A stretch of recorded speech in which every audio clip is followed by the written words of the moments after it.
I'm Brittany Lewis with Forbes Breaking News. President Joe Biden held a bilateral press conference with Spanish Prime Minister Pedro Sánchez on Tuesday. Their joint remarks come as NATO's three-day summit kicked off in Madrid.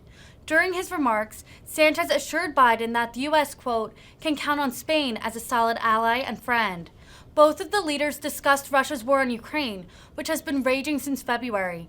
Biden promised, quote, transatlantic unity has been and will continue to be the greatest strength in our response to Russia. Here's more from the joint remarks. I would like to start by thanking President Biden for coming to Spain to participate in the Madrid NATO summit.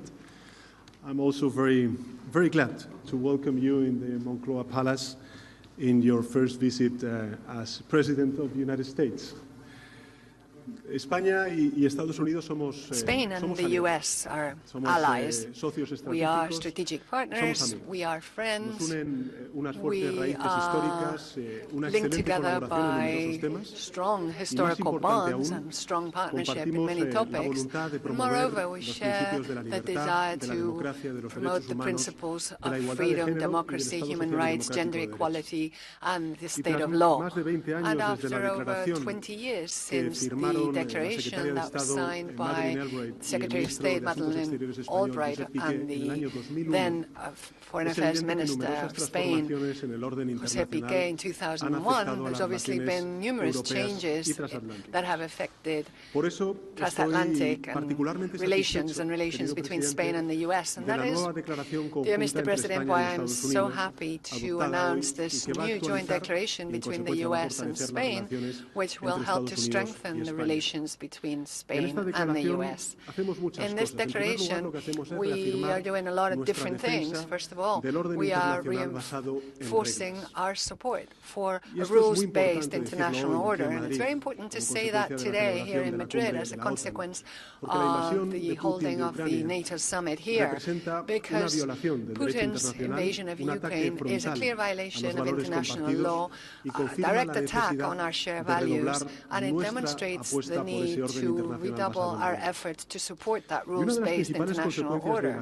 And one of the main consequences of Putin's war has actually been the revitalization of the transatlantic alliance. When Europe's security was at stake, what every ally has done, including Spain, has been to respond decisively, reinforcing our eastern flank whilst recognizing the threats that come from the southern flank, and therefore the importance for the alliance to develop everything that's been called the Alliance 360 strategy. And Spain has practically, Mr. President, doubled its military presence in Latvia with the recent deployment this very week of an entire air defense system in the Libares Air Force Base. The Spanish contingent in Latvia is now of 592. And we're also taking part in the Baltic Air Police patrols. Our Navy ships are maintaining their presence in the alliance's permanent forces. And so in total, Spain is participating with its deployments in 5 NATO missions with a total of 1,471 forces deployed. And in this context in which we're dealing, I think, with the biggest challenge to peace in Europe since the end of the Cold War, today, the U.S. and Spain have committed to strengthen our cooperation in the areas of defense and security. Specifically, we have spoken about the U.S.'s interest in increasing its presence in Rodas Navy base in order to strengthen the alliance's collective security.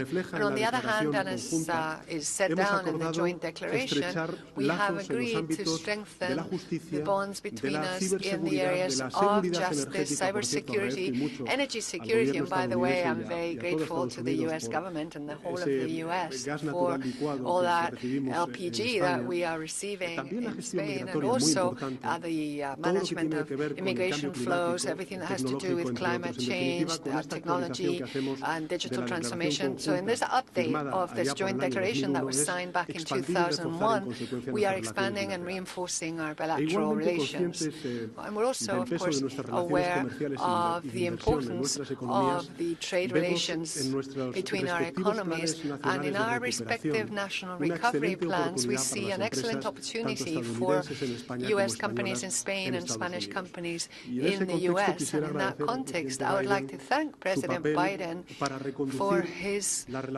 role in redefining the transatlantic trade relations, which over the last year have been able to resolve past differences and embark on a much more positive track, forgetting that past and looking towards the future with hope. We also agree on the importance of promoting a positive agenda in Latin America, a region which, in the most part, a region with shared values, and together we will be able to better defend a rules-based international order. Together, we've also discussed the increasing challenges of a very important region for Spain and Europe, which is the Sahel, also the role of China in the current geopolitical context, which will be discussed in the NATO summit. So we will continue to work together in multilateral fora like the UN and the G20 in order to promote a coordinated response to all the global challenges we have, including the climate emergency, food security, or the architecture of global health after the COVID-19 pandemic. So overall, this visit, dear Mr. President, has been a significant turning point in the bilateral relations between our two countries. Allow me to finish by thanking you for your leadership. We are pleased to have the U.S. back on the side of multilateralism. The Madrid NATO summit will start tomorrow, and the decisions that we will take will reinforce our transatlantic bond. You can count on Spain as a solid ally and friend, and thank you very much, Mr. President. Well, thank you, Pedro. You can count on us as well.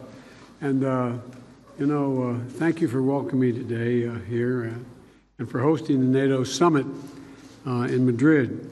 And we had a very warm and personal discussion upstairs. And one of the things I look forward to is having that hour together before we begin the whole conference.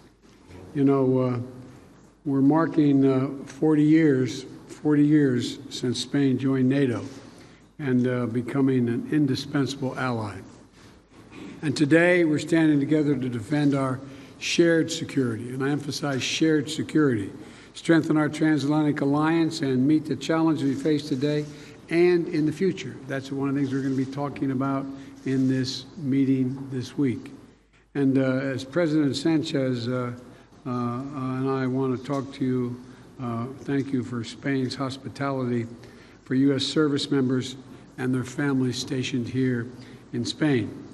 Mr. President, you're hosting a truly historic summit and the key moment in our alliance when Russia's unprovoked invasion of Ukraine has shattered peace in Europe and shattered every norm since World War II that's been in place. And I want to thank you personally, you, for your leadership.